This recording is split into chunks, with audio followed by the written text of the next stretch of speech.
ማየው ራቆቴ ሆኜ ነው በሰዎች መሀል ሆኜ ወይም የውስጥ ልብስ እንደዚህ ለብሼ ወይም ደግሞ የተቀዳደደ ልብስ ለብሼ ነው በሰዎች መሀል የምታየው። ከዚህ 3 ጊዜ እንዲተደጋጋሚ አይቻለው ማለት ነው። እና ሰዎቹ አብዳለች እያሉ በቃ ሰው ከንፈራቸውን እየመጠጡብኝ ነው የሚያልፉት ማለት ነው። አብዳለች በህልም ነው አይደል? አዎ በህልም አብዳለች ይላል። ወይና አበደች ምናምን ወይና አበደች እቺ ልጅ ምናምን እያሉ ከንፈራቸው እያማጠጡ ይሄዱብኛል ማለት ነው። ማንም ሰው አይጠጋኝም። የምታውቂያቸው ሰዎች ናቸው? አላውቃቸውም። እሺ ይሄን ብቻ ነው ያየሽው? ሌላ ህልም ሌላ ማለት ነው። ህልሙ ራሱ እዚህ ህልም ውስጥ ይሄን ብቻ ነው ወይ የምታስታውሽው? በሌላ ቀን ደግሞ እንደዚህ ራቆቴ ሆኜ ግን የሆነ አይደለም። እዚህ ህልም ውስጥ ሰዎች ሲስቁብሽ ብቻ ነው ወይ ያየሽው? ሌላ ነገር ራስሽ ላይ ያየሽው የታዘብሽው ነገር አለ ወይ? ምንም እኔ ራሱ ዝም ብዬ እንደዚህ ዞር አለሁኝ። ግን ማለት ከውስጥ ብቻ ፓንትነት ማሸ ነው የለበስኩኝ ማለት ነው። ሌላ አልለበስኩኝም። እና ሰዎቹ አበደች እያሉ እየሳቁብኝ ከንፈራቸው እያማጠጡ ነው የሚያልፉኝ እንጂ ማንም ሰው የሚጠጋኝ ሰው የለም። አዎ ምናልባት እንግዲህ በትክክለኛው ህይወትሽ ሰዎች አውቀውብኝ ይሆን ይሄ ነገር ተሰምቶብኝ ይሆን እንዴ ብለሽ የምታስቢው አንድ የሆነ ገበና ይኖርሻል። የቤተሰብ የራስሽ ጉዳይ፣ የትዳር፣ የፍቅረኛ ወይ ደግሞ የሆነ ጉዳይ ባልታወቀብኝ ይሄ ነገር ባላዩብኝ ብለሽ ከተሰማኮ ከታወቀኮ ውዴ ነው በቃ ማበዴ ነው ብለሽ የምታስቢው ነገር ይኖራልና በገሃዱ ዓለም ሰዎች እንዲያውቁብሽ የማትፈልጊው አንድ ጉዳይ አለ። ስለዚህ ሰዎች ሰምተውታል ብለሽ የደመደምሻቸውን መፍትሄ የሚያስፈልገውን ነገር ቶሎ ብለሽ ወደ መፍትሄ እንድትሄጂበት አንዱ። ሌላው እርቃን መሆን ማለት በህይወትሽ ላይ የጎደለ ነገር አለ። ሰዎች በፊት ለፊት የሚያዩት የሚያውቁት በአንቺ ላይ የተከናወነ ነገር አለ። ኔትወርክ ሄሎ እየሰማሽኝ ነው?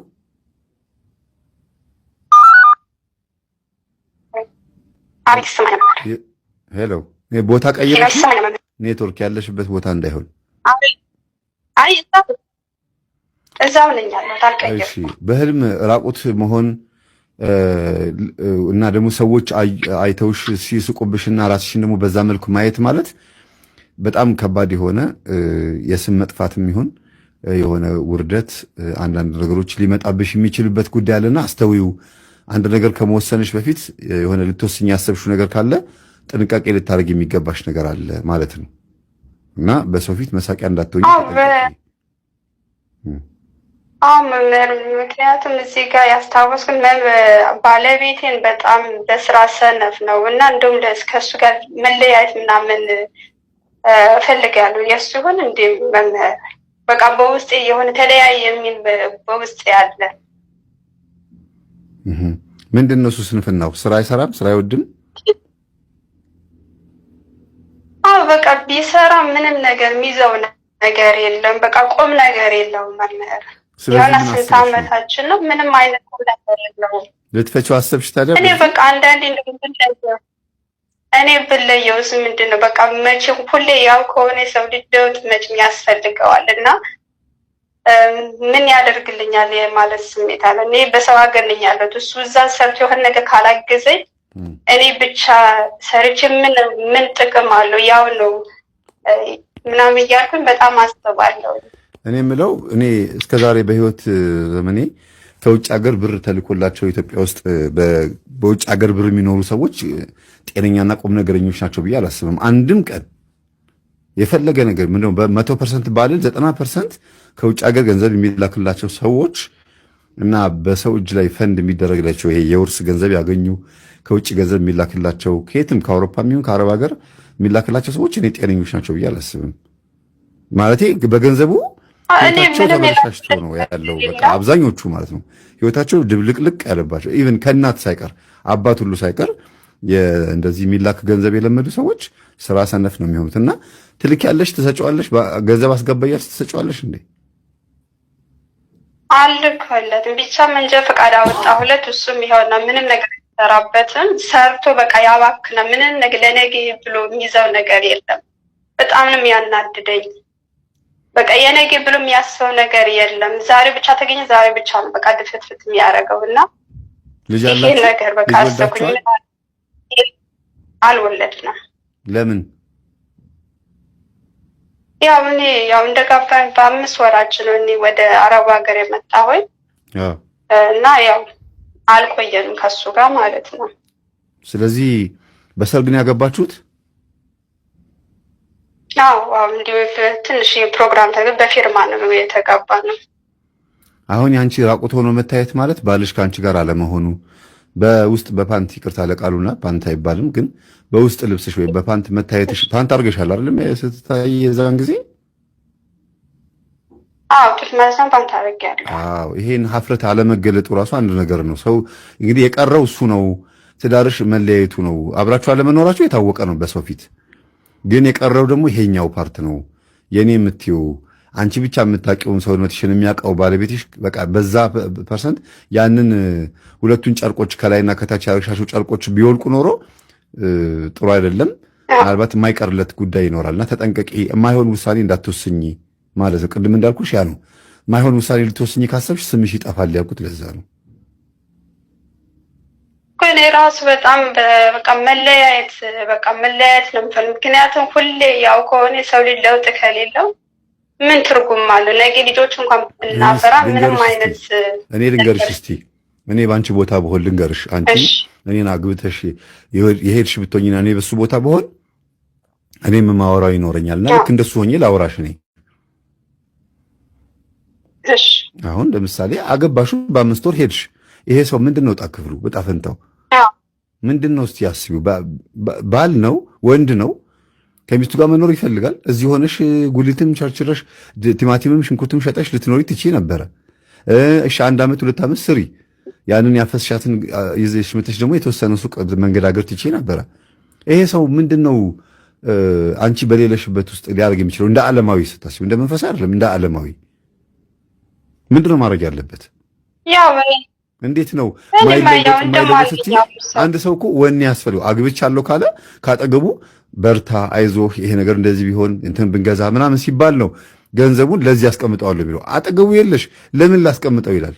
ምን ልስራበት ብሎ ያስባል። በዛ ላይ እንዳንቺ አይነት ጭንቅላት አይደለም ያለው። አንቺም ደግሞ እንደሱ አይነት ጭንቅላት አይደለም ያለሽ። አንቺ የራስሽ ነው፣ እሱ የራሱ ነው። በራሱ መንገድ ሰነፍ ሆኖ አንቺ በራስሽ መንገድ ጎበዝ ስለሆንሽ እንደኔ ካላሰበ ሰው አይደለም ብሎ ማሰብ ጥሩ አይደለም። ሰው በህልም ምንድነው የሚባላል? ጆሮ በህልም ማየት፣ በተለይ ጆሮ ደምቶ ወይ ጆሮ ቆስሎ ፍም ሆኖ ግሎ ከታየ ምንድነው ይባላል? እኔ የምለውን ብቻ ስሙ፣ እኔ የምለውን ብቻ አዳምጡ፣ ሰዎች እኔ ሊሰሙኝ ይገባል፣ እኔ ያልኩት ካልሆነ ማለት ነው ይባላል ትርጉሙ። እና ከምን አንጻር ነው ይሄን የምነግርሽ? በብዛት አንቺ የምትይው ነገር እንዲያረግ ገንዘብ አጠራቅም ስትዩ እሺ እንዲልሽ አረብ ሀገር ሄደሽ በመስራትሽ የተለየ አንድ የሆነ ከሱ ከፍ ያለ የተሻለ ገንዘብ እንደምታመጪ አስበሽ እሱን ስታዡ እሺ እንዲልሽ፣ እሱን ግን ለማዳመጫ ጊዜ እንደሌለሽ ነው የምረዳው። አሁን ወቀሳ ነው እየወቀስኩሽ ነው ያለሁት። ባለትዳር ነሽ፣ አግብተሻል። ቢያንስ ልጅ እንኳን ቢኖረው ገንዘቡን አያጠፋም። ሱሪ ይገዛበታል፣ ትምህርት ቤት ደብተር ምናምን መመዝገቢያ የተለያየ ነገር ለመግዛት እንኳን ገንዘብ ያጠራቅም ነበር። ይሄ ልጅ ምንም ነገር የለውም። አንቺ እንኳን የለሽ ማጠገቡ። ስለምን አስቦ ገንዘብ ያጠራቅም? እንደ ዓለማዊ ሰው ስታስቢው። እና ይሄ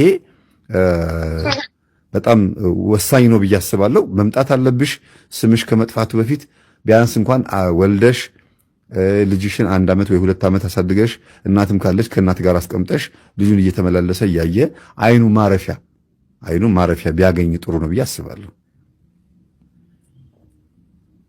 እሺ መምህር አመሰግናለሁ። ሌላ ልንገርህ መምህር። እሺ ያዝ አድርጊውና በሌላ ያዡ አንድ ጊዜ። ምዕመናን እንደው አንድ ሰው ገብቶ ስለተሳደበ ይሄን ያክል ምንድን ነው የምትነጋገሩት? በቃ ተውት፣ መልሳት መልሱለት። ይሳደብ፣ ጽፎ ይውጣ። እንደባለፈው ወይ ከመስመር እናስወጣዋለን። እኔ ያን ለማድረጊያ ጊዜ ስለሌለኝ ነው፣ ማስወጫ ጊዜ ስለሌለኝ ነው እንጂ እናስወጣዋለን። ተውት። እናንተ አትመልሱ፣ ዝም ብላችሁ አዳምጡ። የሚሳደብም ካለ አለ፣ ብዙ አይነት ጭንቅላት ያለው ሰው እኮ አለ። ገና ያልተከፈተ ገና በጣም ብዙ አይምሮ አለ። ምን እንደምናወራ ምን እንደምንማማር ራሱ ምንም የማያውቅ አለ። ይሄ ዩቲዩብ ምን እንደሆነ ራሱ የማይረዳ ሰው አለ። ለምን መልስ ትመልሳላችሁ? አትመልሱ እባካችሁ። በቃ ምንም ነገር አያስፈልግም። እሺ ኔት ቀጥይ። እሺ በሌላ ጊዜ ደግሞ በህልሜ እኔና እሱ የሆነ መንገድ መተን እሱ በሌላ መንገድ እኔ በሌላ መንገድ ተለያየን። አብረን ሆነ ግን እሱ ወደ ሌላኛው መንገድ ሄደ፣ እኔ ወደ ሌላኛው መንገድ ሄድኩኝ። ስትመጡ ስትነሱ በምን ሁኔታ ውስጥ ነበራችሁ? ዝም ብለን ወክ ያደረግን መንገድ ላይ፣ ከዛ እሱ በሌላ አቅጣጫ ሄደ፣ እኔ በሌላ አቅጣጫ ሄድን። በቃ አንቺ ነሽ የተወሰነ ቦታ ሄድን። አንቺ እቃ ያዛችሁ? እቃ አልያዛችሁም? እቃ ምንም አልያዝንም። አዎ። እና ይሄ ከባድ ነው። ቢያንስ አንቺ የሆነ እቃ ወይ እሱ አንድ የሆነ እቃ ይዛችሁ ቢሆን ኖሮ የመመለስ ወይ እሱ ወደ አንቺ ወይ አንቺ ወደ እሱ የመሄድ እቃ ይዞ ሁለት ሰዎች አብረው ሲሄዱ ቆይተው ለሁለት ሲገነጣጠሉ እቃው ለሁለት ከተከፈለ ወይም ሁለታችሁም እንካ ተባብላችሁ ከተሰጣጣችሁ ችግር ነው፣ የመለያየት ትዳር መፋታት ነው። አንዱ ሰው ብቻ አንዱን እቃ ይዞ ከሄደ ግን ያ ባዶ እጁን የሄደው ሰው ተመልሶ ወደዚህ መምጣቱ እንደማይቀር ማሳያ ነበረ። ግን ሁለታችሁም ባዶ እጃችሁን ከሆናችሁ ሁለታችሁም ዓላማ የላችሁም ማለት ነው። ምንድን ነው ዓላማችሁ? አንድ የሆነ ነገር ያስፈልጋል። ያ እቃ ወይ ልጅ ነው ወይ ሁለታችሁም የሆነ ነገር ያስፈልጋችኋል። አንቺም የራስሽን መንገድ እሱም የራሱ መንገድ ነው። አንቺም አረብ ሀገር ልሂድ ያልሽው እርግጠኛ ነኝ ካልሄድኩ ብለሽ አስቸግረሽው ይሆናል። በራስሽ ሐሳብ ሄደሽበት ይሆናል። እሱም ደግሞ በራሱ ሐሳብ እየሄደ ነው። የራሱን ኑሮ እየኖረ ነው። ትክክለኛ አልፈቀደልኝም ነበር። ያ የብቻሽ የሄድሽበት መንገድ አንቺ የእሱ የሆነውን ነገር እንኳን ለመያዝ አልሞከርሽም።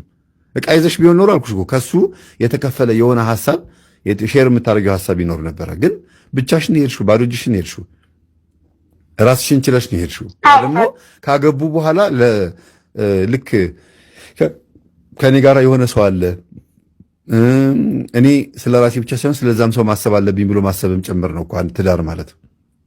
ከአንድ ብርቱ ሁለት መድኃኒቱ ማለት ነው። ግን አሁን ጥንቃቄ ማድረግ እንዳለብሽ በትዳርሽ ጉዳይ ላይ ውሳኔ ልትወስኝ ያሰብሽ ውሳኔ ከባድ ነው። ሜቢ ኢትዮጵያ ስትመጪ ራሱ እንኳን ስለ ሴት ከሴት ጋር በተገናኘ ባልሽን የሆነ ወሬ ሊነግሩሽ ሁሉ ይችላሉ። እንደዚህ ያየነው እንዲህ እኮ አድርጎ ነበረ ሊሉሽ ሁሉ ይችላሉ። ያ ራሱ ፍቺው የሚያሰኝ እንኳን አይደለም ምንም ነገር ሳታይበት በስራ ሰነፍ ሆኖ ልፍታው ያልሽ ከሴት ጋር አይቼዋለሁ ብትይ ደግሞ አይተነዋል ቢሉሽ ደግሞ የምትወስኙ ውሳኔ አሰቢው። ስለዚህ ካሁኑ እንዲስ ብለሽ አብልጠሽ ማሰብ ነው። እንዲህ ባየውስ ድንገት ከሴት ጋር ታየ ቢሉኝስ የሆነ ወሬ ቢሰማስ ምን ብዬ ነው መወሰን ያለብኝ ብለሽ ያ ውሳኔሽን በትንሹ ሰው በትልቁ አስበሽበት ጨርሰሽ ትንንሾቹን በሙሉ እንዳለ በእምነት ጥይት ረፍረፈሻቸው፣ በይቅርታና በትዕግስት በማለፍ ጥይት ገድለሻቸው ትልቁ ላይ ብቻ ነው ውሳኔ መወሰን ያለ። ትልቁን ደግሞ ስትወስኚ ከምን አንጻር ነው? እኔ ጥፋተኛ ነኝ ወይ በዚህ ጉዳይ ላይ ትቼው ስለሄድኩኝ የመጣበት ነገር ነው ወይ? ከወንድ አንጻር ይሄ ነገር እንዴት ይታያል ብለሽ አመዛዝነሽ ወስኚ። ስትወስኚ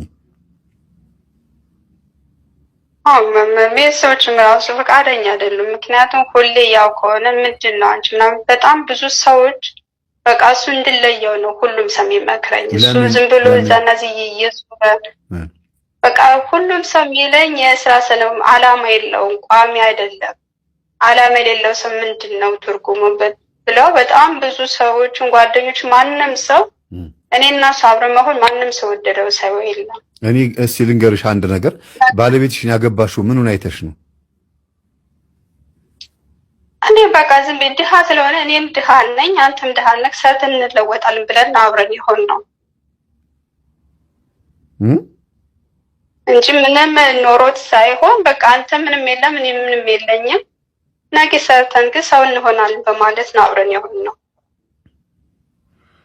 ስለዚህ ሁለታችሁም ምንም ሳይኖራችሁ ስለሆነ የተገናኛችሁት አሁን በተቻለሽ መጠን ትመጭና ይሄ ተስፋ የቆረጠው ማንነቱን የስራ ሞራሉ የጠፋበትን ሰው ካጠገቡ ሆነሽ ይሄን ብታረግ ብትዩ እርግጠኛ ነኝ ይሄ እኮ ያንተ ልጅ ነው ቢባል አይኑን በአይኑ ቢያይ ልጅ ቢያገኝ ቁም ነገረኛ ይሆናል ብዬ አስባለሁ። ሲሪየስ ይሆናል ብዬ አስባለሁ። ብዙ ጊዜ ወንዶች ልጅ እንዳላቸው ሲያውቁ ሐሳባቸው ለሁለት ይከፈላል።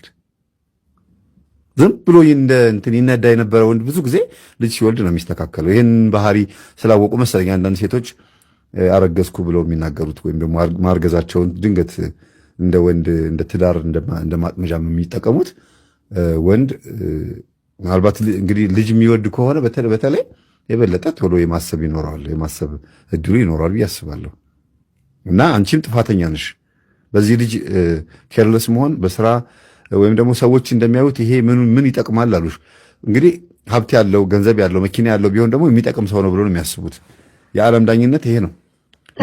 ንጉሥ ዳዊትን እኮ ለንግስና የመረጠው አልነበረም፣ ወንድሞቹ ነበር የታጩት። ይሄኔ ሲያምር ሰውነቱ፣ ይሄኛው ደግሞ መልኩ ሲያምር፣ ይሄ ደግሞ ሰውነቱ ጡንቻው ሲያምር ብሎ ነብዩ ሳሙኤልም በዛ ቦታ ላይ ያሉ ሰዎችም በሙሉ ወንድሞቹን ነበር የመረጡት።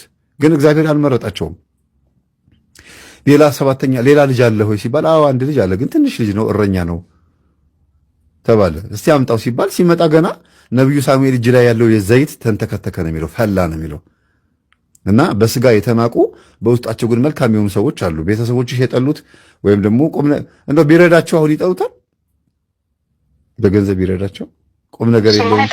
አየሽ፣ እንደዛ ነው። አንቺ የወደድሽው ከነድህነቱ ከሆነ ሰዎች ከነድህነቱ ሊያከብሩት የሚገባ ማንነት ስብዕና እንዲኖረው ማስደረግ የምትችው አንቺም ጭምር ነሽ። አንቺ ሀብት እያለው አውቀሽው ወይም ደግሞ ገንዘብ ሀብት ንብረት እያለው አውቀሹ ዛሬ አንቺ አረብ ሀገር ከመጣሽ በኋላ ደክርቶ ወይም ደሃ ሆኖ ቢሆን ኖሮ አዎ ልክ ነሽ፣ ይሄ ሰው መቼም ቢሆን አይሻሻልም፣ ጨራሽ ወረደ ልትይ ትችያለሽ። አሁን እኮ በነበረበት ሌቭል ነው ያለው ይሄ ሰው።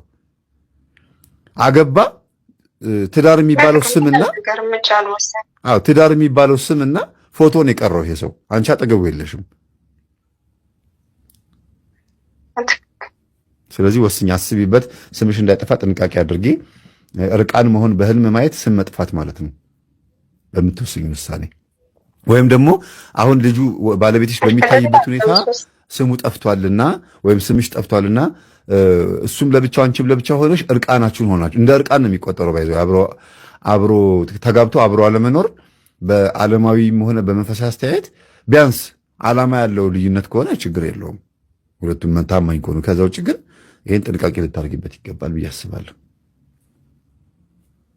እሺ፣ አመሰግናለሁ። ሰላም ሁኚ። አመሰግናለሁ። ሌላ ደግሞ በብዛት ሌላ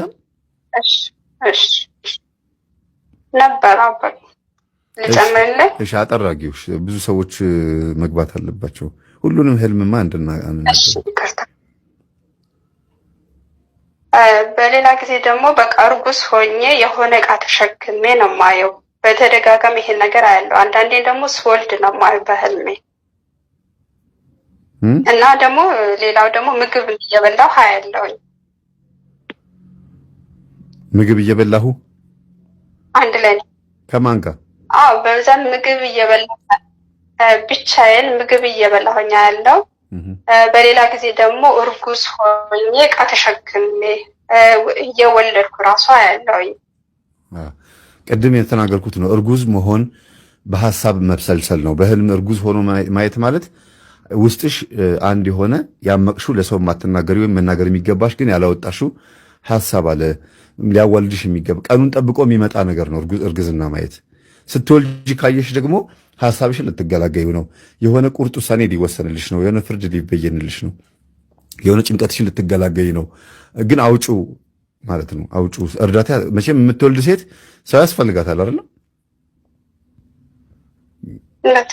እንደዛ ነው። መብላት በህልም ተቃራኒ ነው። መብላት በህልም ተቃራኒ ነው። ብዙ ጊዜ ምግብን ሲበሉ ማየት ማለት የሆነ የተራብሽበት ጉዳይ አለና መጽሐፍ ይሁን ጸሎት ይሁን ከእግዚአብሔር በረከት ረድኤት ይሁን አይታወቅም። አንድ የተራብሽበት ጉዳይ አለ፣ አስቢበት ማለት ነው።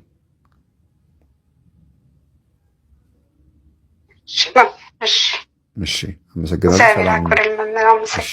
እሺ፣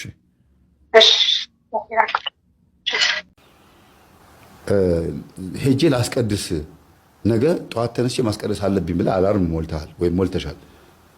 ጠዋት ስትነሳ በጣም ዱካክ የሚለቅብህ ጭራን ብለህ ስልኩን ዝግት አድርገህ ዝም ብለህ የምተኛ ከሆነ የእግዚአብሔር መንፈስ አይደለም። በዚህ መረዳት ያስፈልጋል።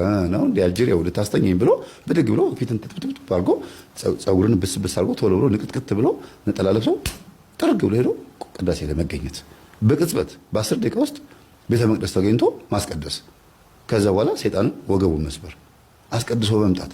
በነገራችን ላይ ቅዳሴ በጣም ትልቅ ጥቅም አለው። እሺ ግዕዙን ሰማችሁትም አልሰማችሁትም በጣም ትልቅ ጥቅም አለው። የዛር መንፈስ ወገቡን የሚመታው በቅዳሴ ነው። ረጅም ሰዓት ስትቆሙ ልፍስፍስ የምትሉት የምታዛጉት የምትንጠራሩት ድክም የሚላችሁ ስጋም መንፈስም ሁለቱም ደካሞች ስለሆኑ ነው። እርኩሳን መናፍስት በራሳቸው መቆም አይችሉም። በእኛ ውስጥ ሆኖ ነው የሚቆሙት አይደለም። እኛ ውስጥ ሆኖ ግብር ያስገብራሉ፣ ግብራቸውንም ያገኛሉ። ግን አብሮ የተወለደው መንፈስ የኔ ነው ብሎ ስለሚያስብ ይሄ ስንክሳር ላይ ተጽፏል። አንድ ካህን ሊቀድስ ወደ ቤተ መቅደስ ሲገባ እላዩ ላይ ያሉት መናፍስቶች እንደ ንብ የሰፈሩበት መናፍስቶች በር ላይ ይጠብቁታል ይላል። አቅርቤዋለሁ የነፍስ ማዕድ ላይ። ከዛ ቀድሶም ጸልዮም ብሎ ሲወጣ ደግሞ እነዛው መናፍስቶች እንደ ንብ ይሰፍሩበትና አብረውት ደግሞ ይሄዳሉ ብሎ ተጽፏል። ይሄ ማር ይስሐቅ አረጋዊ መንፈሳዊ ፍልክስዩስ ላይ በሰፊው አብራርቶታል። እንዲሁም እና ልናስቀድስ በምንሄድበት ሰዓት መናፍስት አብረውን ቢመጡም እንኳን አብረውን ሊቆሙ ቢሞክሩም እንኳን በተደጋጋሚ በማስቀደስ በማዛጋት በማንጠራራት በመሰልቸት ሊወጡ ይችላሉ። በትነት መልክ ሊወጡ ይችላሉ መናፍስት። ስለዚህ አባቶች ረጅም ሰዓት ቆመን እንድናስቀድስ ያደረጉት እግዚአብሔር የማይሰማ ሩቅ አገር ሆኖ በጣም ብዙ ጮኸን የሚሰማ ሆኖ አይደለም። ስጋን ለመግራት በተደጋጋሚ ተናግሬያለሁ። መናፍስትን ወገብ ለመምታት ለማሰር፣ እንደገናም ደግሞ ትዕግስትን ለማስተማር ጽናትን ለማስተማር እንደገና ይበለኝ ብዙ ወደ ዓለም ዞሬ ነበረ። ዓለም ላይ ተንከራትቼ ብዙ ቦታ ሄጄ ነበር። 2 ሰዓት ቅዳሴ ምን አለበት? ሰው 2 ሰዓት ቆሞ ኳስ ያያል አይደለም እንዴ? ለእግዚአብሔር ቆሜ እንደ መላእክት ጸልይ፣ መላእክቶች ቆመው ቅዱስ ቅዱስ እንደሚሉት እኔስ ብል ምን ችግር አለው? ስጋዬን ለነፍሴ ማስገዛት ግዴታዬ ነው ብሎ ማለትን እንድንማር ነው ቅዳሴው ረዘም እንዲል የተፈለገው። ይሄንን ማስተማር በሳምንት 1 ቀን 2 ሰዓት ቅዳሴ መቆም በጣም እኮ ትንሽ እኮ ነው ቤተሰቦች፣ በጣም ትንሽ እኮ ነው። ይሄ በሳምንት 1 ቀን ለ2 ሰዓት ያክል መቆም